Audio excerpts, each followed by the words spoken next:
All right, this is Concept 1 Notes. We are going to be doing a review of some of the key things you need to remember from your intro biology course. So, we're going to be doing the briefest of overviews, hopefully. This is all very familiar. So, again, starting with the basics, biology is the study of life. All living things, those are organisms, have certain characteristics. They are made of cells. Cells are considered to be the most basic unit of life. There's nothing smaller than a cell that's considered alive. So the components of a cell, the organelles, the macromolecules that are in there, those things in and of themselves are not alive. All living things have to have the ability to respond to stimuli. They have to be able to grow and reproduce.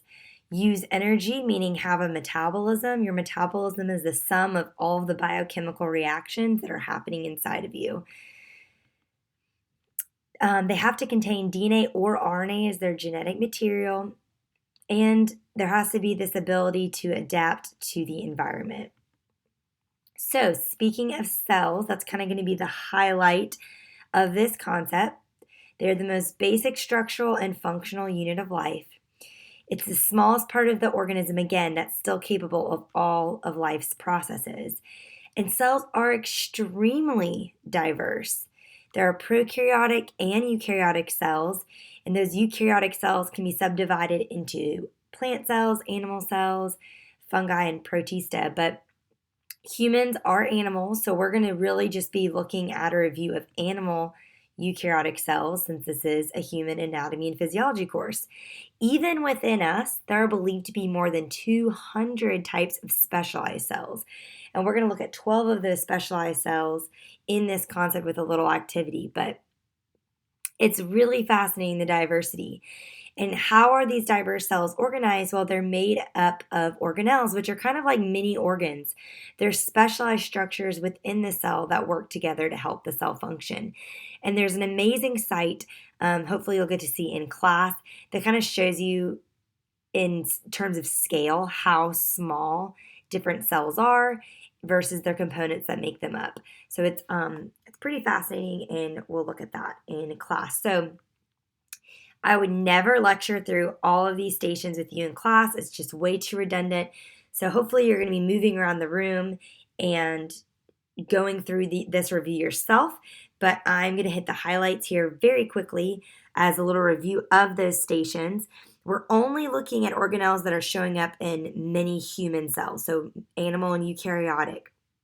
So we're not going to be looking at chloroplasts. Those are plant cells. We're just sticking to the context of our human anatomy and physiology course. So just wanted to preface that before we move on. Okay, cytoplasm, it's the fluid part of the cell. It's mainly water. Pretty much in any diagram, if you point to the empty space, you're covering the cytoplasm. Its function is it basically holds everything in place. Nothing fancy there. The cell membrane, also known as the plasma membrane, one of the most important structures for you to remember. We'll be talking about it again in Concept 2. It's a selectively permeable barrier, meaning it's picky about what it lets in and out of the cell. And this selective permeability comes from the phospholipid bilayer. So if you look at this picture, we see two layers of these phospholipids. And the structure of a phospholipid is what makes this barrier selectively permeable. It's because one side is hydrophilic, meaning it likes water, and the other side is hydrophobic, meaning it dislikes water. So these outer heads of the membrane like water, and then the inside doesn't. So that's what creates this pickiness. Also, you'll see there's a lot more complexity in here. We have carbohydrates that are embedded throughout. They're providing some structure and strength to the cell membrane. And then there's also proteins that are in there that are helping with transport and also signaling, which we'll talk again more about in Concept 2.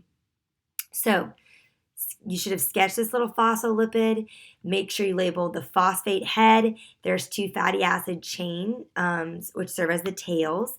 This is arranged in two layers, and again, the head, hydrophilic, likes water, it's polar, and then the tails are hydrophobic, afraid of water. So, what does this membrane do for us? It controls what goes in and out of the cell, which is critical for maintaining homeostasis. It lets some things in easily, and it requires more effort for other things to pass. So, what can get through? Well, things that can squeeze through here. So things that are small, non-polar, because they can get through this thick middle section, hydrophobic, neutral, those can all get through. Now, water is polar, but it's very tiny, so it's able to diffuse through in small amounts. If we want to transport lots of water, we're going to have a protein channel called an aquaporin, but that's besides the point for this context. What cannot go through easily is the polar molecules. Although they can get through the polar heads because light goes with light, they cannot get through these nonpolar tails. So they'll have to go through protein channels, and then large molecules just can't squeeze through. So they'll have to go through vesicles or a giant protein channel.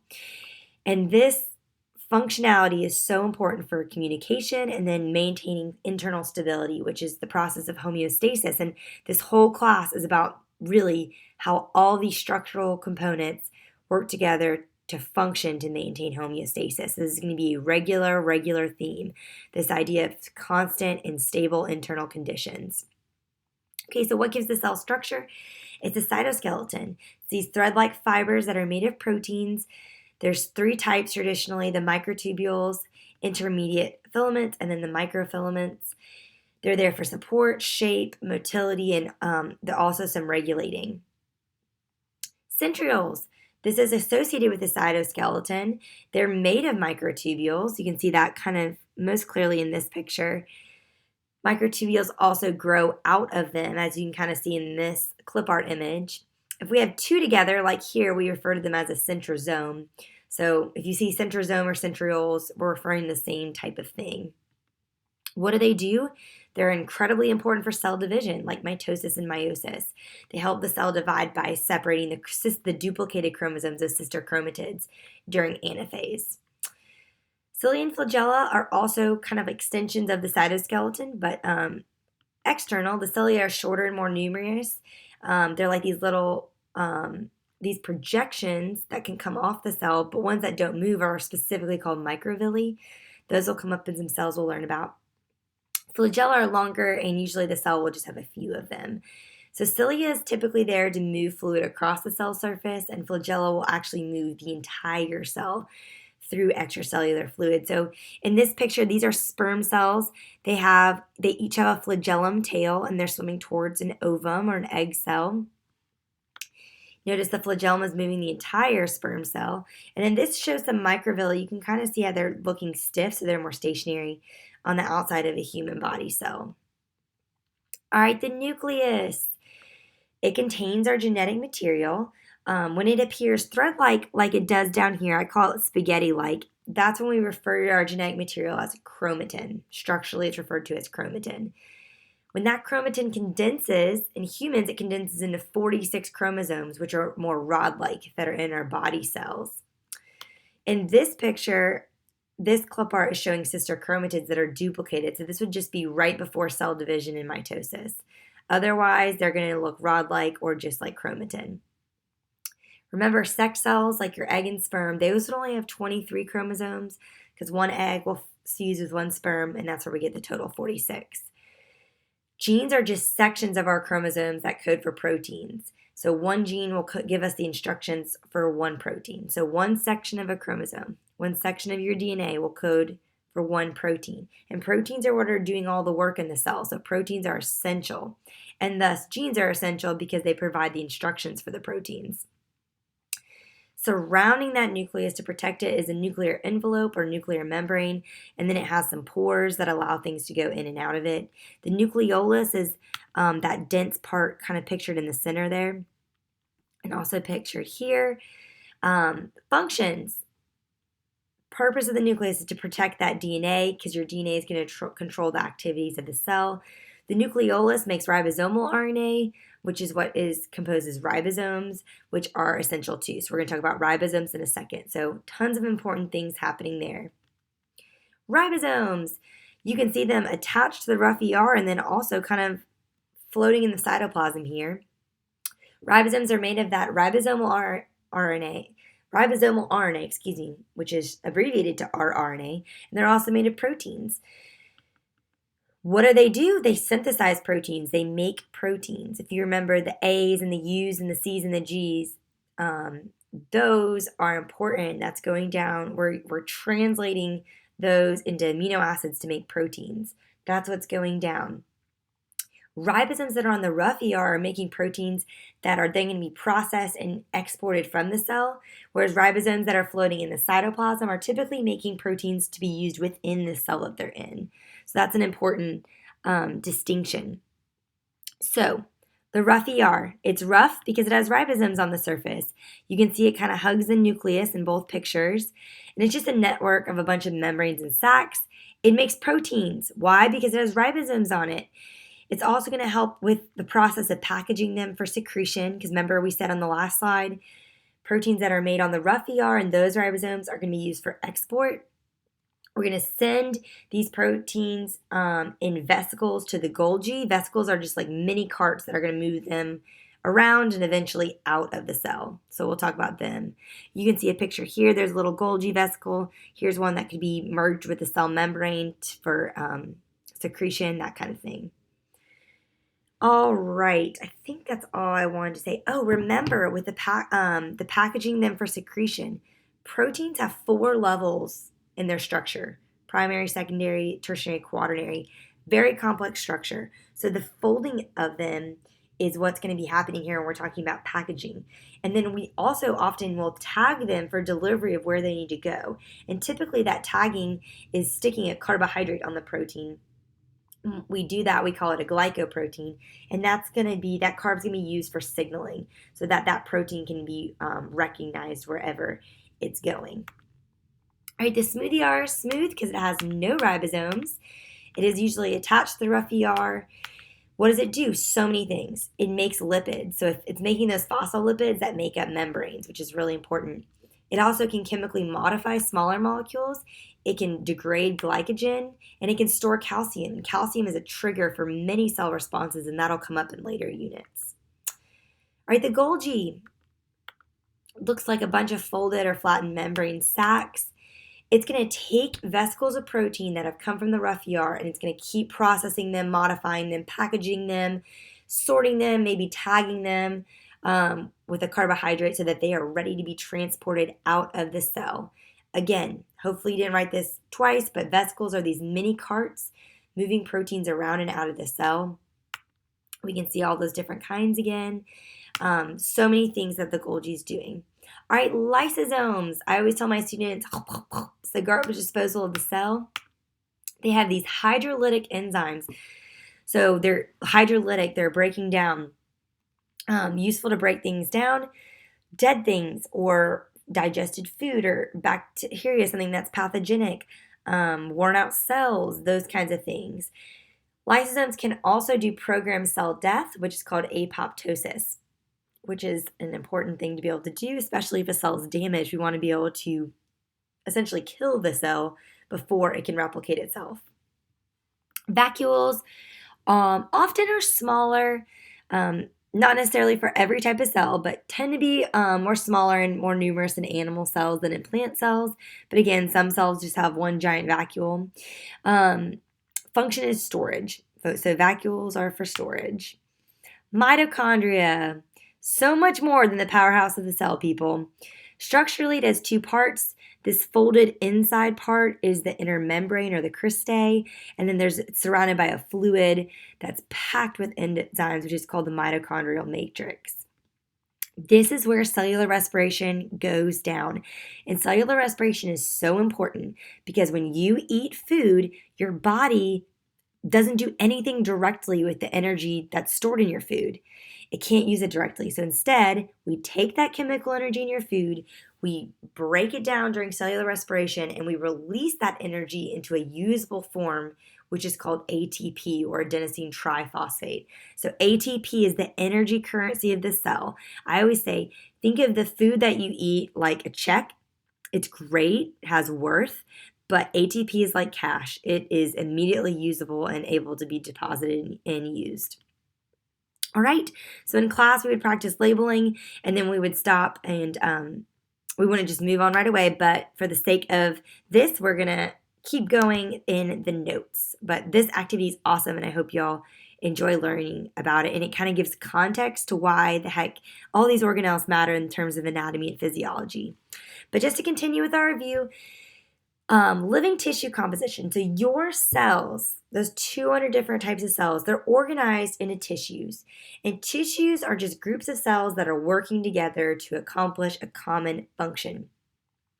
70% of our living tissue in our body is really just water. That's this gray part of this picture. 26% is made of macromolecules, which are these large biological molecules that make up all living things, and they're super essential. And then the rest is typically ions and other small molecules that'll come up. So let's talk about that 26%, those macromolecules. How do we break that down? Well, macromolecules are large molecules, polymers, which are made of small molecules, monomers, that get linked together. And they typically are linked together through covalent bonds, although that's not always the case. They can be, assembled together. The monomers are built together through dehydration, also known as condensation reactions. And then if we want to break down that polymer, we'll actually remove the water, which is a hydrolysis reaction. Regardless, each macromolecule, proteins, carbs, lipids, nucleic acids, they have a critical role in organisms with regards to how the body is going to be run, containing and storing information for how to run the body, and then also providing the energy to do so. So notice, majority of our macromolecules are proteins, the next most common is lipids, then carbs, and then the smallest portion is our nucleic acids or our DNA. So let's go through each of these. You have got to know these four. It is so important. I'm going to go in order from least abundant to most abundant in the body. So first, nucleic acids, these are the least abundant. Our nucleic acids are made of nucleotides. So adenine, thymine, cytosine, and guanine make up DNA, and then adenine, uracil, cytosine, and guanine make up RNA. What do? These are informational molecules. They're the blueprint for life. They make you. They store and transmit and express our genetic information. This is literally the instruction manual for making you who you are. Next most abundant, these should be flip-flopped, are lipids. Their monomer are fatty acids and glycerol, typically. Some examples are fats, oils, steroids, the phospholipids that make up the cell membrane. These are energy storage molecules. They're also used structurally, as we've seen in the cell membrane. They're great for protection and then also for insulation. Carbs. They are made of monosaccharides, simple sugars. Some examples of carbs are glucose and fructose and glycogen. These are also energy storage molecules, but they are quicker access energy. They're what we're going to break down first when your body needs to access energy in the form of ATP. They also have a structural component, as we saw in the cell membrane. They can be used to transport stored energy, and then they're also essential for recognition in signaling pathways. And then last but most certainly not least are proteins. They are made of amino acids, which are held together by peptide bonds to form chains of polypeptides that then get folded into these 4 different levels of structure, very complex structure. Examples are enzymes, which are so important, hormones, motor proteins, transport proteins, etc. There's so much diversity here. Anything else is what proteins are. They do so much. All of those things listed, they are so important. And the structure of them is so important. They're so diverse because their structure is so diverse. And one of our other themes of anatomy is going to be form dictates function. So the form, the shape, the structure of something is going to determine how and why said thing functions as it does. And that's the same for proteins. In AP Bio, I go into a ton of detail on that. But for you, I just want you to get the big picture for now. Okay, a few more things about some of the macromolecules. We've got to talk a little bit more about your DNA. Again, it's organized into 46 chromosomes in your body cells. And those 46 chromosomes have thousands of genes on them. And those genes are providing instructions for making proteins, which are running your body. One gene will get transcribed into a copy of mRNA, which is then able to leave the nucleus and go to a ribosome where it's translated and then eventually modified into a functioning protein. and this is extremely regulated. So, briefest overview of protein synthesis: your DNA gets unzipped. We make a single stranded copy of mRNA just from one side, from the template or the coding strand. Then this mRNA leaves and goes to a ribosome where tRNA molecules are going to transfer the corresponding amino acids for each codon on the mRNA. And then these amino acids will get bonded together with peptide bonds to form a polypeptide chain, which will eventually be released by the ribosome when the stop codon is reached. And that protein will get folded up and then transported wherever it needs to go. Again, briefest overview ever. And this is super highly regulated process. So speaking of regulation, have to talk about enzymes for a second.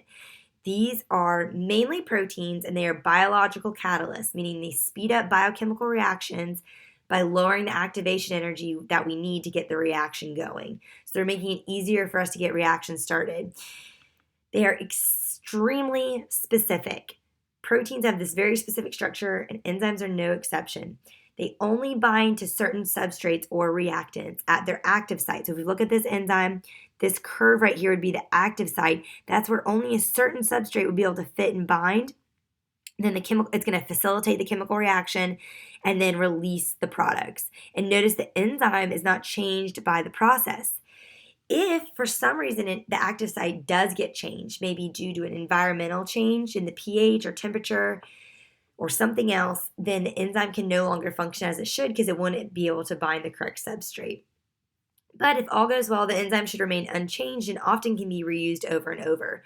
And these are so important for regulation of life's processes in all organ systems. There's not a single process that's happening in your body that isn't being regulated by an enzyme in some way. And that's really important to remember. Okay, very end. Y'all are doing great. All living things, organisms, have to be organized. There's so much going on. There's so much specificity. You're made of trillions of cells. There has to be some organizational system here. And there is. So organisms, one organism like a human is made of organ systems, like your digestive system. We have 12 main organ systems. Often we kind of simplify that down to 11. But one of those is like the digestive system. Each organ system is composed of organs that work together for the common function of that organ system. So within your digestive system is your stomach. It has a specific function in the digestive system to aid in digestion. Those organs are made of tissue. So your stomach is made of different tissues, one of those being muscle tissue. And then that tissue is made of cells that are working together for a common function. So that muscle tissue, for instance, is made of smooth muscle cells, like what's pictured here. Now, we can get even smaller than a cell. We know that there's organelles in our cell. We can get to a chemical level. There's macromolecules, like carbs and proteins. And macromolecules are just big molecules. So there's smaller molecules too. And then we know molecules are made of atoms. So we can get smaller and smaller. Atoms have protons, neutrons, electrons as their subatomic particles. But we're going to stay on the cellular level and up for the most part in this class. We're not going to be getting on the chemical level like you would in a chemistry course. So how does this happen? How do we go from cells all the way to such a complex organism? Well, it comes about via cell division and differentiation. So, brief review of that. All cells come from other cells. That's one of the 3 tenets of the cell theory, and that happens via cell division during the cell cycle. So, the cell cycle in your somatic body cells consists of 3 main phases. There's interphase, where a cell is spending probably 90% of its life. Before it's ready to divide, though, during the S phase, the synthesis phase of interphase, your DNA is going to double. Your sister chromatids are going to go from looking like a little rod to an X. And during the end of this phase, to get ready for the cell to divide. And when the cell is ready to divide, it'll do mitosis. That's our PMAT, prophase, metaphase, anaphase, telophase, which we can see pictured down here. And then cytokinesis is what's happening in this last picture, where the cytoplasm splits, and we get 2 identical daughter cells, each with the same number of chromosomes as the parent cell. So mitosis is making identical copies of body cells. This process is different when we make egg and sperm, which are our gametes or sex cells, but we'll talk about that more in our reproductive unit, which will be important there. All right, so your giant ball of identical cells. how do we become so diverse? That's through a process called differentiation. So when you are first this ball of identical cells, essentially, you're all the exact same. And those are called stem cells. They're undifferentiated. They can become any type of cell. And through that differentiation process, they become specialized. And gene expression is what's determining what a cell becomes. So certain things are getting turned on and off so that the cells can become specialized. And the organelles that make up the cell structure give insight to the job that the cell is going to specialize in. So for instance, your muscle cells have lots of mitochondria in them because they need to have access to lots of energy to conduct movements, which is what they play a big role in. And so this idea that form dictates function is a theme that's going to keep coming up over and over again. So don't forget it. All right, that's our very short overview of everything you really need to remember, the most important things from biology, and now we're going to do a little practice.